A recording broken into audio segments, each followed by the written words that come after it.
What's up, everyone? John Rettinger from Techno Buffalo here with an unboxing of the latest smartphone for Motorola. This is the Droid Razr. It's got a fancy new box to go with this fancy new phone. Let's go ahead and see if it's worthy of the flagship status.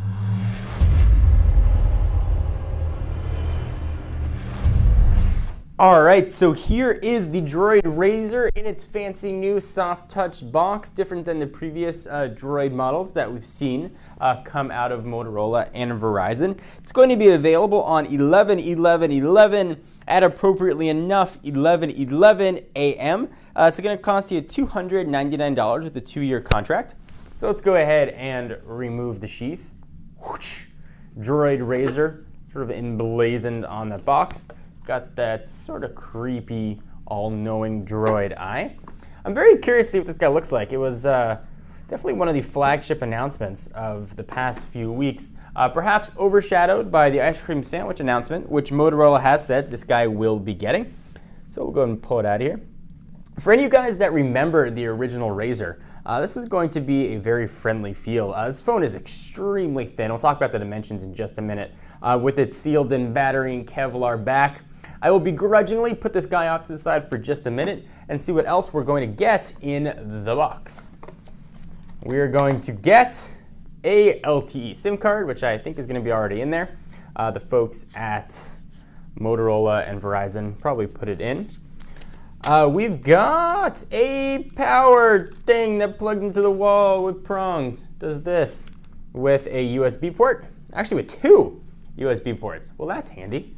We've got a micro USB cord and Master Your Device book. Sort of some quick tips, important consumer information, and product safety and warranty.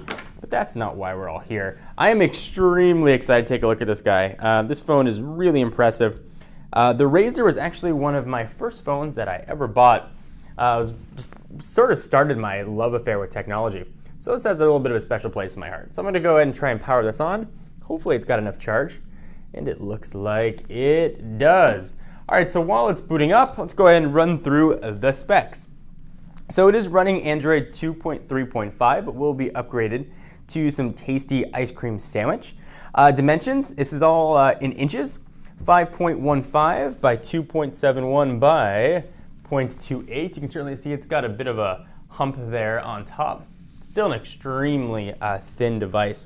And it weighs only 4.48 ounces.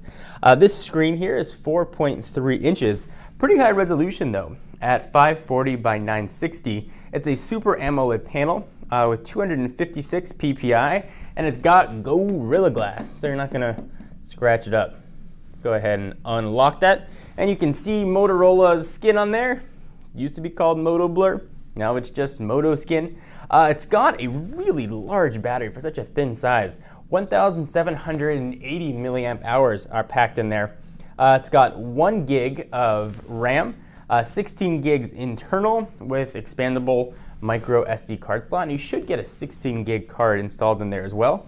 On the back hump, 8 megapixel camera right there that can shoot 1080p recording. Good telling you, 1080p at 30 frames per second. On the front, there is also a 1.3 megapixel camera. Verizon's 4G LTE. It's the second dual-core LTE phone in Verizon's lineup, and this guy is an absolute doozy. Let's go ahead and walk through the phone. I'll zoom in a little bit. Let's take a look at what we got. All right, so here is the Droid Razr. On the left-hand side, looks like there's a little door. Let's see what's in store under there. That's where your SIM card is going to live, and that SIM card is, of course, for LTE. And there's also a nice, you can access it obviously without removing the battery, since you can't remove the battery here. A micro SD card, which is indeed 16 gigs. I'll go ahead and pop that sucker back in, or at least attempt to. Go back to your home. There we go. So that'll give you 32 gigs of storage right out of the box. Assuming you have a long enough nail to push that back in. Go. It just keeps yelling, Droid. See if we can get it to rap with us. No, it doesn't want to do it. All right, so we finally got that back in. On the right-hand side, there's your power and lock button. Ha, so we can make it keep yelling. Droid. Nope. Volume up and down, a little bit small down there. 3.5 millimeter headset jack. You've got your micro USB charging and HDMI out, and you can use this with all the sort of modular things that Motorola's got in their web dock. Go ahead and peel off the back. And this is a Kevlar backing. It's not going to stop a bullet, but it will stop some few drops of water from getting into your electronics. They do say it's splash proof, so if you take this to the beach, not going to have much to worry about. It's got a really nice feel to it. It feels like that soft touch material we've seen on a lot of phones. This is a very high quality feeling phone. It's extremely thin, but it doesn't feel bendy. So what's in your pocket, it's not going to feel like you're going to bust it. I certainly wouldn't put it in your back pocket and sit on it, but it's got a nice feel to it. I'll go ahead and push this back down. Let's unlock the screen, take a look at some of the buttons. We've got a new capacitive button array here on the bottom. We don't have that 4 square menu button anymore. It's now the standard 3 lines. So there's that menu button, home button, back button, and search. And the screen here looks absolutely beautiful. So we do have pretty full 4G LTE support. Let's go ahead and see what kind of apps we're going to get out of the box. So we've got some proprietary Verizon stuff, some Motorola things in here. We've got Citrix's GoToMeeting, which is pretty handy. Got a little bit of a 3D effect as we scroll along here. Task Manager, mobile hotspot. That's probably going to come in handy with Verizon's blazing 4G LTE speeds. Let's go ahead and see what else we got going on here. Let's take a look at the browser. It's pulling up some of the Wi-Fi networks. Go ahead and exit out of that. Browser. We should connect to the Wi-Fi's. We will turn off auto start reminders. Let's just go ahead and jump right into the browser. We'll do a quick Google search for Techno Buffalo. You can see what the keyboard looks like there as well. T-E-C-H. Keyboard feels pretty good even from the side on my odd angle.